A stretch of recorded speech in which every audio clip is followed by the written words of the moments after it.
When we interviewed you around 2 years ago for a cover story, you told us about your opposition to online gaming. That was the first time you'd ever told a journalist that you were opposed to iGaming.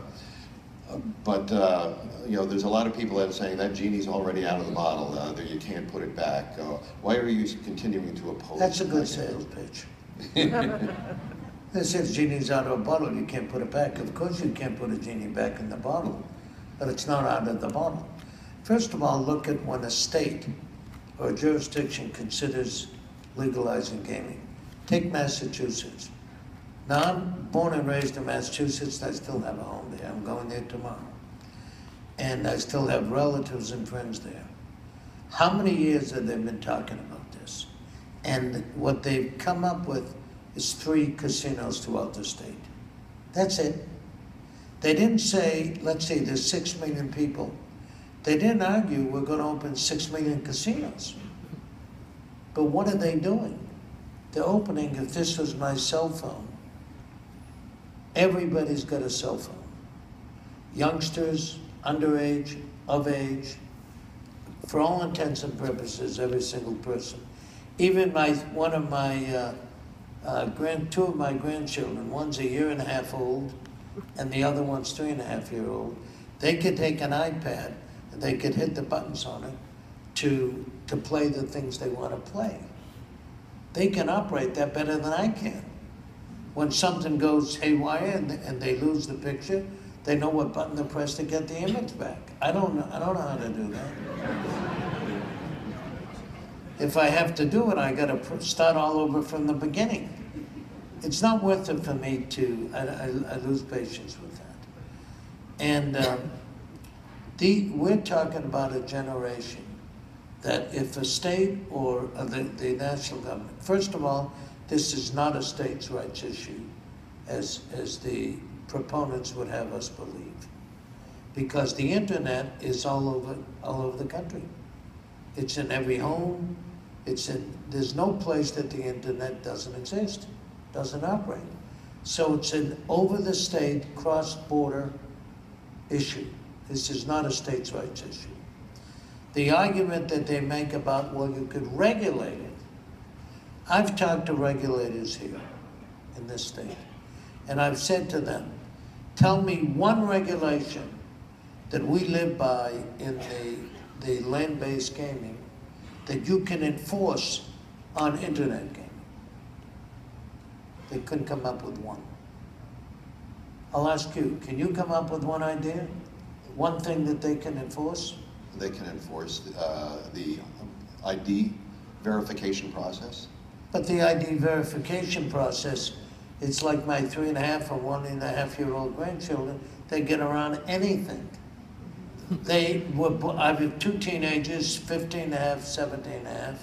They can do anything on the computer. They could do wheelies. They could burn rubber on their iPhone. You mean to tell me that they can't get around it? What about mine taken like this? I'm going to register. Here's all the buttons. Okay, am I registered? Okay, I can play now. Good. All right, here's son. What about that? Well, that's entirely possible, but not possible. It's likely. Look, how many kids? We have over $1 trillion of student debt. I know kids that I was just inducted as an honorary brother in AEPI, and I've talked to a lot of the kids. All one kid has to do in college, of age, they say to the other, you know, I made $300 last night on playing in poker. You think that they're not going to put peer pressure on somebody? What is the purpose of putting a casino in the hands of every single person in the United States? But it's already in their hands. No, it is not already in the hands. If the federal government would enforce the law, if we can reinstate the Wire Act and the government will enforce the law, the attorneys general have not enforced the law that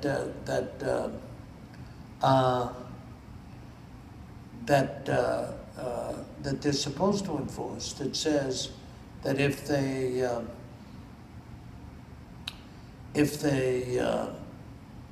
the foreign operators operate on the internet. All they have to do is close them down.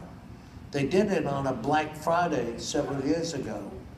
And by the way, one of the companies, they picked up PokerStars that I think acquired Full Tilt. Both of them were picked up as criminals. They settled with the government, and now they're trying to get back into New Jersey. Look, they're essentially lawbreakers. It's the same organization, just a different shareholder. So it's the same people that are doing it. Look, I come from a very poor family. The best you could say about the homes that we lived in, that I call the slums, is that it was a very crowded tenement. That's what we lived in. My parents were very poor. My father had a 6th grade education in Lithuania and left there at 12 years old. Came to the States. Had no skill, no education. I think he learned the 6th grade in either Lithuanian or whatever language they spoke there. Could have been Russian, could have been Polish, I don't know.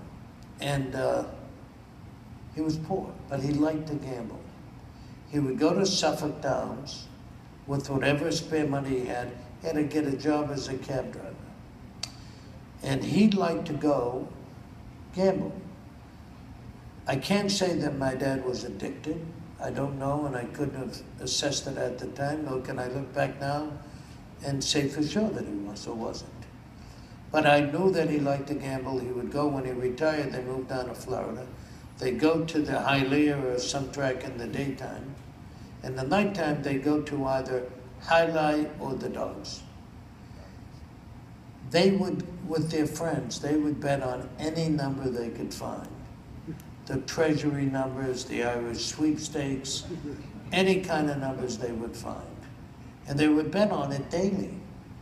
I saw the cost of a family immersion into losing money on gaming. When you're on the internet, you cannot know your customer. You do know your customer. You know your customer better on the internet than you do in person. You can have anybody walk up to the table here in this hotel, and you're not going to card them and find out who they are. I could have a 12-year-old kid, 14-year-old kid could come up here and play. I wouldn't be in business for a very long time. They would cut my business short. Mm-hmm. You cannot know your customer on the internet. Look, I'm the largest company by market cap by far in the industry. I think my market cap is equal to or exceeds that of all the other U.S. companies combined. If I saw that there was, to me, it's a matter of principle. I don't want it because I was raised in a family that suffered from the scourges of uncontrolled gaming. And I am absolutely certain, raising at my age 2 teenage kids, and I see how they easily get addicted to the. One boy plays all the games. My younger boy loves basketball and soccer, so he plays all these on television. You can't get away from it. My older boy loves to shoot. He's a skeet shooter. He takes weapons apart, does all the shooting programs on TV for hours. Somebody cannot tell me that kids aren't going to find their way around whatever user identification is. What is the compelling reason to put a casino in 318 million people's pockets? Is there a rationale? Well, the rationale is that they're doing it already, and no, that's not the rationale. Being won by illegal. Well, then why don't we operations. Legalize prostitution? Why don't we legalize cocaine and heroin and all that? They're doing it anyway. So that's not a good reason to say, well, they're doing it anyway, so we gotta do it. Listen, my wife, of whom I'm exceedingly proud, is a physician. She started off as an internist and an emergency room doctor in her home country of Israel. She came here to this before I met her. She worked in the laboratory for the biology of addictive diseases in Rockefeller University, on which faculty she still sits. She she set up 3 drug abuse treatment and research clinics. One is here in Las Vegas, one is in Israel, and one she set up in Macau. It's run by the health ministry. She didn't want to make it one of our clinics. It's all nonprofit, of course. And it's philanthropic. There's not one patient there that didn't start smoking marijuana. I lost a son from my first marriage to a drug overdose because he started with marijuana. To me, these issues of marijuana and internet gaming are principled societal issues. They shouldn't take place. Simply because they're doing it anyway, you want to legalize it? It's ridiculous. You could legalize all the vices that there are. And how can you say, Roger, that you can identify somebody? When I just gave you the example of somebody checking in and then giving the phone to an underage or an of-age kid, whatever, how can you say who's playing? There's no way you can do that. And any kid will get around this in a heartbeat. It won't take them long because these kids have grown up on these electronic devices. So there's no protection and there's no reason to do this. Why? Because one of our colleagues in the industry has a brand that they think is going to save their company. It isn't going to happen. First of all, it's going to take years to build up. Vis-a-vis what we see going on in Nevada, Delaware, and New Jersey. They took in several $1 million a month. Why, any one of us do that in minutes in one of our casinos. Particularly those that Steve and I operate in Macau. And if Steve got into Singapore or one of the emerging markets there, you could do 10 million in business in 10 minutes. Great. So for the whole month, well, so far they've only, in the few months they've been open, I think 7 or 8 months, did what, 20 million gross in business, some small amount. Right. I see no benefit, and coming from a family, the working class family, less than working class people that are going to be exploited and going to be abused the most. I don't want those people to get abused because when I look at people like that, I see the faces of my parents. And I don't want those people to be abused or to be exploited. We can make money, we do very well, making money by having somebody come in. We know that they're not flying high. They could be very high, out of control of themselves.